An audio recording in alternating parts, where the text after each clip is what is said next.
guys, welcome to Motoroids. My name is Amit and this here is the all-new Royal Enfield Guerrilla, which we initially thought was going to be a scrambler, but from what Royal Enfield tells us, it's a neo-retro roadster. And let's first have a look at this motorcycle from all the angles.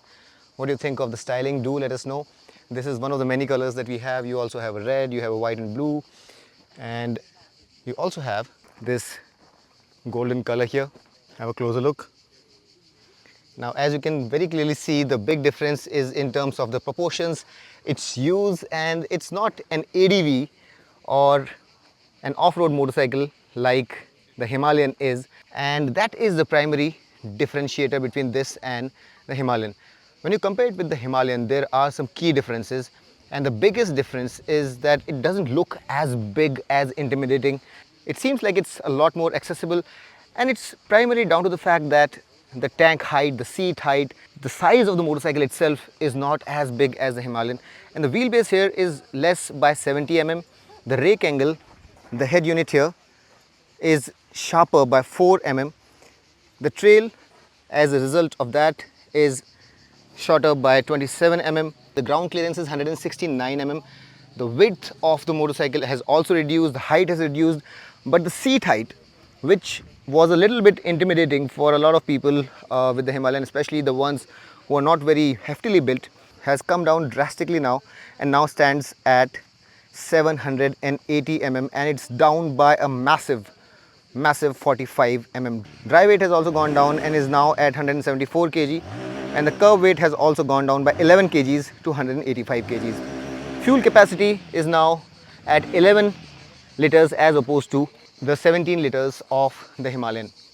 Now, as you would see, the tires here look very chunky. They look like they are block pattern, but they are meant for road use. This is not meant to off-road. This motorcycle is clearly road bias. That's very clearly mentioned by Royal Enfield. This is what the key looks like. The headlight is the familiar Himalayan unit.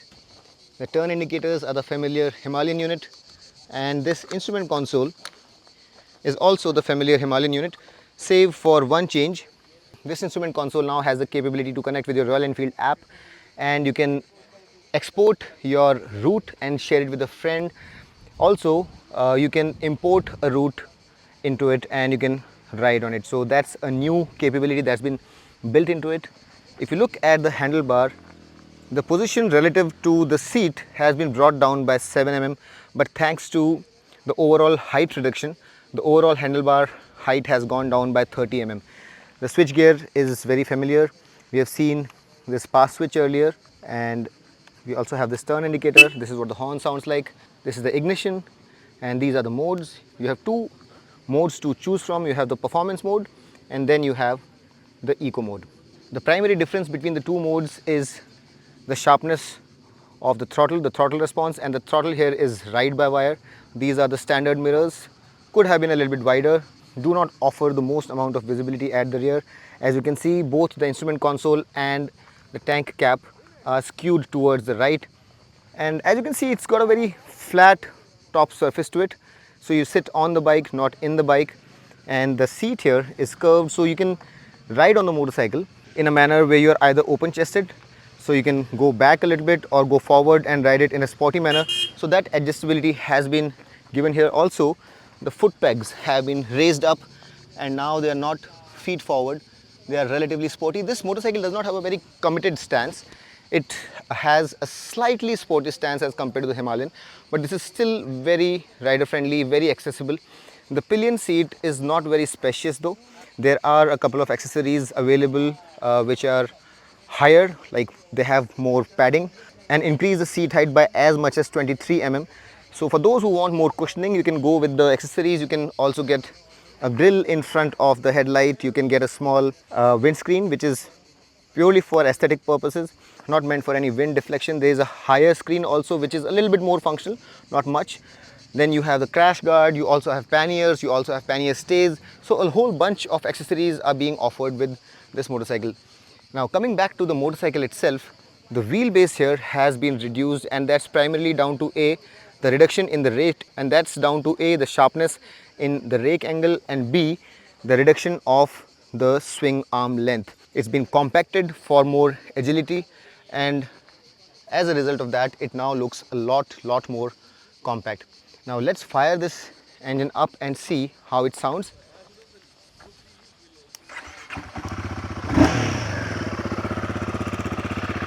So the exhaust end can is very familiar to what we saw on the Himalayan, and the sound of it also is very similar.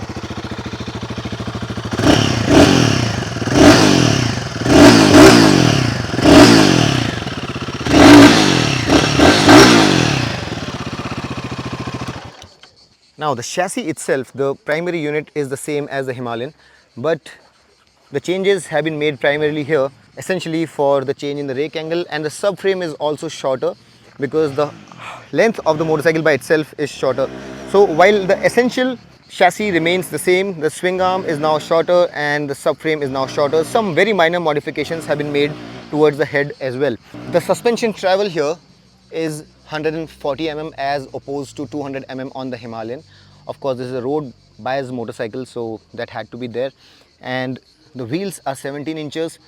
The good thing is that up front you have very chunky 120 section tires which have been custom built for Royal Enfield, and at the rear also you have 170 section tires which are again very chunky and have been custom built for Royal Enfield. These tires are meant primarily for road use, as I mentioned, and are very grippy. Another major difference as compared to the Himalayan is that the sharpness of the throttle is very pronounced. So while the throttle response on the Himalayan is rather progressive, it's a lot sharper here. Although if you find it a little too abrupt for your riding, as I mentioned, you can change the riding mode from here and put it in eco mode, where the throttle response is not as sharp and you really have to open the throttle up a lot more to get the same response.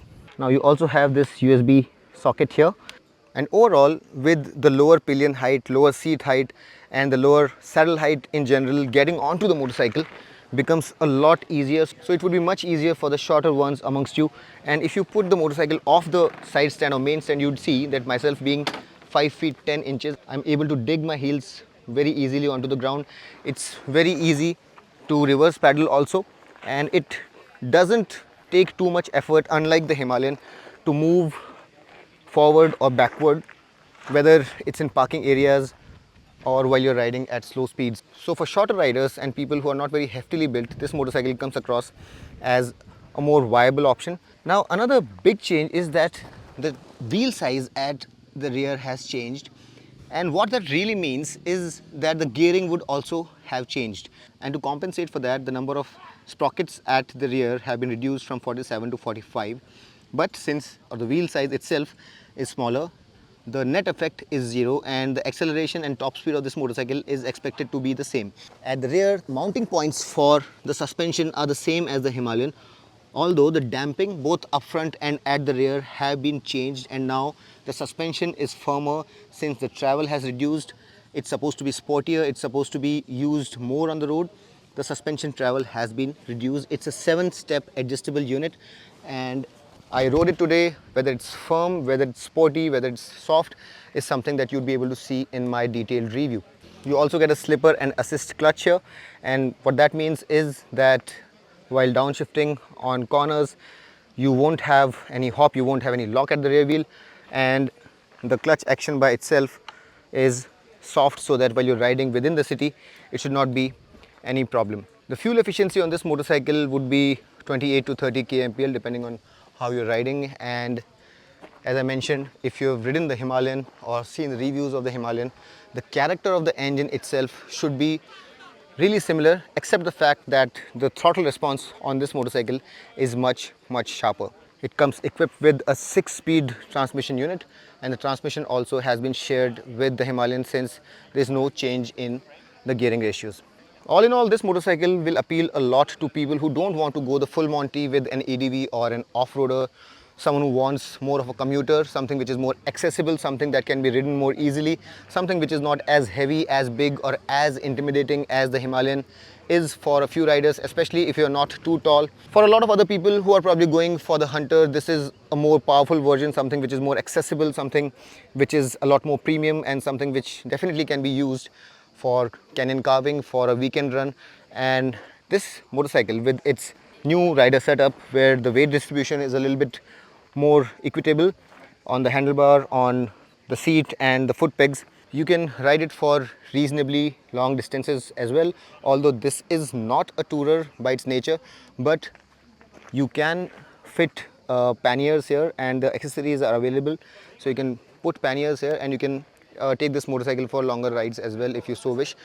Around the corners, this is supposed to be sharper, the wheelbase is shorter, and this is supposed to be much more nimbler than the Himalayan, which by itself was a lot nimbler than anybody could have imagined. Despite being a big heavy bike, being an ADV, that motorcycle was fantastic to ride, and it handled really well, and with a focused effort towards the road, you can only imagine how well this motorcycle would handle around a bunch of twisties. Stay tuned for more details on this motorcycle. Our estimate for the pricing is 2,30,000 rupees to 2,50,000 rupees ex-showroom based on the variants. There are essentially two variants apart from the colorways, and the only difference is that the top variant will get this digital instrument console, while the lower variants will get the traditional instrument console, and that pretty much sums up the difference between the variants.